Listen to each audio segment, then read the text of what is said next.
Sonnet 29, or I Think of Thee, by Elizabeth Barrett Browning, was published in 1850 as part of a collection of 44 sonnets entitled Sonnets from the Portuguese. They had in fact been written some 5 years earlier, before Barrett Browning's marriage to her husband, the fellow poet Robert Browning. Never intended for publication, they are passionate love sonnets tracing the progression of Barrett Browning's love affair with her husband-to-be, from the doubt she felt at their first meeting to the passion that she felt for him prior to their elopement. Upon reading them, however, Browning declared that they were on a par with Shakespeare's sonnets and should therefore be published.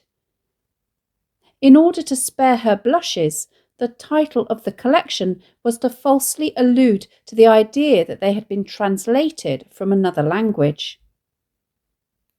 The working title, Sonnets Translated from the Bosnian, was changed on a suggestion by Browning to Sonnets from the Portuguese.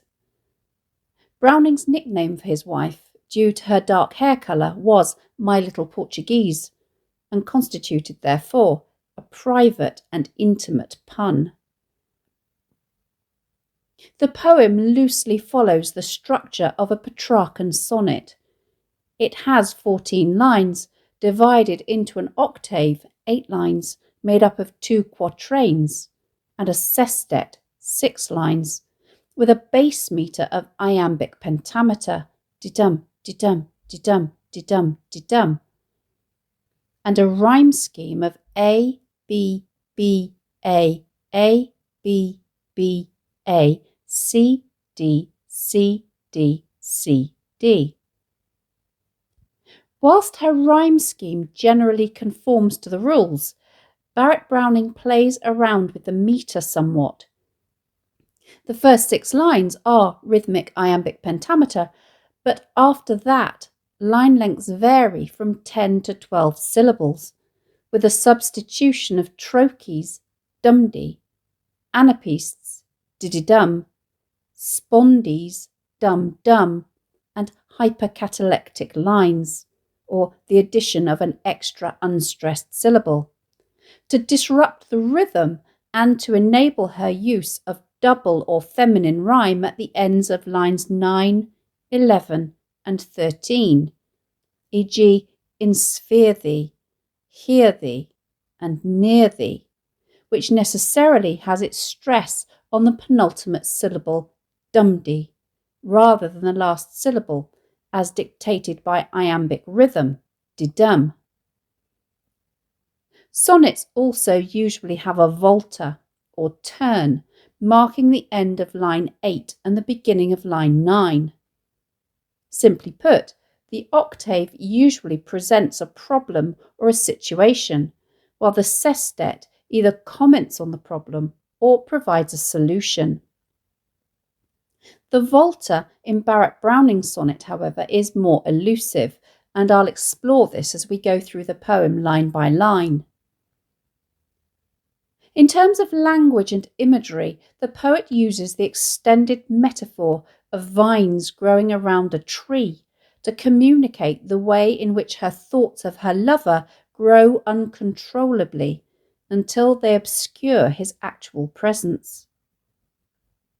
There is extensive use of the word thee throughout. Thee is an archaic form of the word you, which had already fallen out of common parlance long before the Victorian period. Used in the same way as the French tu to indicate a singular and informal you, it communicates intimacy and tenderness. Sonnets were also out of fashion at the time that Barrett Browning was writing, having enjoyed their heyday during the Elizabethan period. They had seen a revival during the Romantic period at the end of the 18th century and into the beginning of the 19th, but by the time Elizabeth Barrett Browning was writing, very few sonnets of any note were produced. It should also be considered that the poet's preference for thee over you might be a means of harking back to an earlier golden age. Note that there are also words throughout with long E sounds such as tree, sea, green, instantly, greenery, deep, and breathe, and long ear sounds such as dearer, in sphere, here, and near, all of which echo the long E sound of thee, as though her choice of words is influenced by the very thought of him. The poem starts abruptly with a short exclamation, I think of thee, followed by a caesura. The emphasis created by the exclamation mark and the dramatic pause created by the caesura indicate the passion that she feels and communicate that she is now going to expand upon the consequences of this. The juxtaposition of this four-word exclamation with a sentence that then takes up the rest of the quatrain communicates the dramatic and inevitable consequences that she undergoes when all she does is think of him. The poet uses a simile.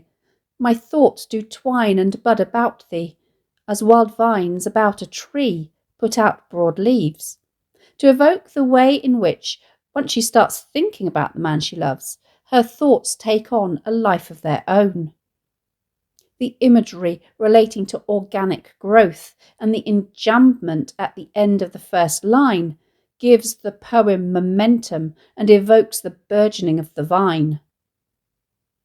The verb twine is not only very sensuous in its tactility, as it conveys the idea of something twisting and winding about him, but is also very sensual in that it evokes a yearning for physical intimacy between the pair, which would probably not have happened until after they were married. The adjective wild suggests that her thoughts are untamed and uncontrollable. The internal rhyme of twine and vines enhances the idea of the growth being meshed and interlaced around him, as the rhyme itself is within the lines of poetry. And the fact that the leaves are broad indicates the extent of them, all of which builds up an image of her being obsessed with him. Her thoughts cannot be stopped, though, and threaten to smother him, as soon there's naught to see except the straggling green which hides the wood. Her choice of imagery is interesting. Vines that grow around trees such as ivy are usually parasitic and have no benefit for their host at all, and the adjective straggling is in itself not very flattering. Is this perhaps a reflection on how she feels about herself? We know that she was dogged with illness, most probably tuberculosis, for most of her life, which left her weak. Did she feel that she was a burden on him and, therefore, somehow unworthy of him? She introduces the next quatrain with the conjunction yet to indicate that this is not what she wants most of all. Her use of an apostrophe, "Oh, my palm tree," to address him directly increases the sense of emotion. Her choice of a palm tree as a metaphor for her lover is an interesting one. Much of Barrett Browning's work contains religious allusions and imagery, and she could be drawing on the Christian symbolism relating to faith and belief, embodied in the palm leaves that were laid beneath Jesus' feet as he triumphantly entered Jerusalem. Palm trees are also a symbol of fertility in an otherwise barren landscape, and it could thus represent the flowering of a love which would have been totally unexpected for a 38-year-old invalid who was largely confined to her own home. Note the use of enjambment here as she rushes to reassure him that, despite how it might seem, she would not replace his physical presence for her thoughts of him because he is dearer, better. The substitution of two trochaic feet here, e.g., dearer, better, dumdy, dumdy, along with the exclamation mark, are the first instance of the rhythm being broken as she introduces the idea that his presence is superior to her thoughts, and is enough to stop them in their tracks. As mentioned earlier, Petrarchan sonnets usually contain a volta at the beginning of line 9, which signals a change in tone and perspective. It has been argued that this could be at the beginning of line 5, where Barrett Browning, introducing her thought with the word yet, which is a common indicator of the volta, acknowledges that she would not rather have thoughts of him than his actual presence. It could also, however, be in the middle of line 7, where she presents her solution to the problem. He should rather instantly renew his presence or come to her forthwith. It is interesting to note that it is from line 7 that the rhythm simultaneously undergoes dramatic changes, with hypercatalectic lines and the substitution of the usual iambs for trochees, spondies and anapaests. Why she chooses to put the volta before the rules allow is worthy of exploration. Perhaps it is because her passion is such that she cannot stay within the confines of the poetic form she has set herself. Is she just impatient to see him, so she brings the volta forward by a full line and a half, or even by 4 lines, so that she can make this happen sooner, at least in terms of the poem? Is the choppiness of the rhythm in this latter part of the sonnet to enhance this sense of impatience? Her tone also changes.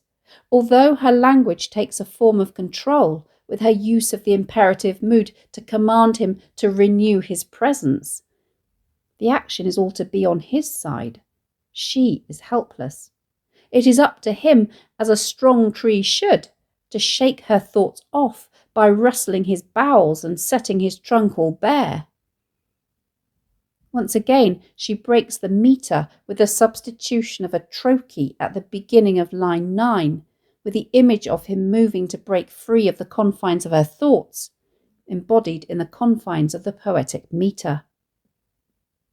Note also the sibilants in these lines, which not only enhance the onomatopoeic rustle, but also evokes the sensual physicality of the image where she entreats him to bare his trunk. Trunk is another word for torso, and so the erotic undertones of this image are clear. The next image, and let these bands of greenery which ensphere thee drop heavily down, contains the longest line in the poem at 12 syllables, as the poem builds to a climax, as she imagines him finally shaking off the bands of greenery or her thoughts, which ensphere, a word she appears to have made up, or encircle him. The next line, drop heavily down, burst, shattered everywhere, depending upon how you read it, can contain more stressed syllables than you would expect. Scansion, or the working out of the rhythmic pattern of a line of poetry, is very much an art, not a science, and different interpretations are possible. I read it as drop heavily down, burst, shattered, everywhere, where the first 3 iambs are substituted with a spondee, dum dum, an anapaest, dididum, and another spondee, dum dum. The result is that the line sounds very heavy. This is further enhanced by the pause created by the caesura, the plosion of the onomatopoeic burst, and the sibilant shattered, evoking the weight of her thoughts as they fall and smash on the ground. Just as her thoughts around him are breaking up, so is the rhythm. The final 3 lines describe the way she reacts when she is in his presence once more. The cumulative effect of the polysyndetic triplet of verbs to see and hear thee and breathe, in conjunction with the use of enjambment at the end of line 12, evokes the way in which she is consumed and overwhelmed by the deep joy caused by his presence. Once more alluding to him as a tree, she asserts that she is able to breathe within his shadow a new air. It's almost as though he is giving off oxygen which she finds refreshing and invigorating and symbolic of a new life that he can offer her. The final line of the sonnet revisits the first by negating it, I do not think of thee, and then by providing a reason and a resolution, I am too near thee. It evokes the way in which, during the first heady weeks and months of a new love affair, the very physical presence of the loved one is enough to disturb your thought patterns. Her thoughts are now impossible because she is overwhelmed by the emotions and physical sensations that he arouses in her.